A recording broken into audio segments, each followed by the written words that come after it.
D'accord, c'est prêt. Voilà. Ok. Bonjour, Analia. Je suis Sylvie Siam de Protège QV. Protège QV au Cameroun et c'est une organisation membre de APC. J'ai participé ce matin à un atelier sur Greening IT.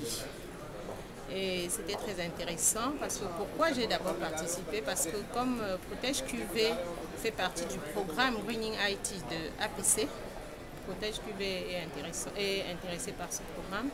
Je voulais donc avoir une vue d'ensemble sur les aspects critiques de Greening IT.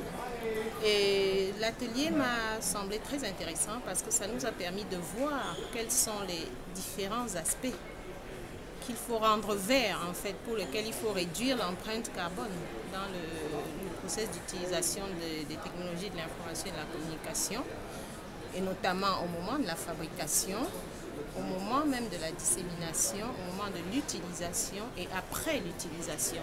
Donc tous ces aspects ont été couverts et on s'est rendu compte que certains problèmes étaient posés assez graves, notamment cet aspect de refurbishing de tous ces ordinateurs de seconde main qui sont envoyés comme des dons des pays développés vers les pays en voie de développement, qui sont supposés aider à s'approprier rapidement la technologie, mais qui en fait sont un transfert de déchets de ces pays développés vers les pays.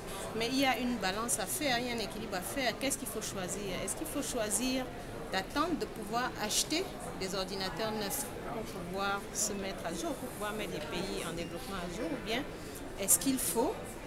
Il y a vraiment une question non seulement d'éthique, mais en même temps une question d'arbitrage entre le fait qu'il faut bien sûr créer des opportunités pour tous en mettant à disposition des ordinateurs pour pouvoir être connectés sur Internet, même si c'est des ordinateurs de seconde main, mais en même temps il faudrait que les decision makers, que les leaders soient sensibilisés à l'importance du problème des déchets qui peuvent provenir des technologies de l'information et de la communication. Donc voilà un peu ce qui m'a paru très important à regarder dans l'atelier de ce matin.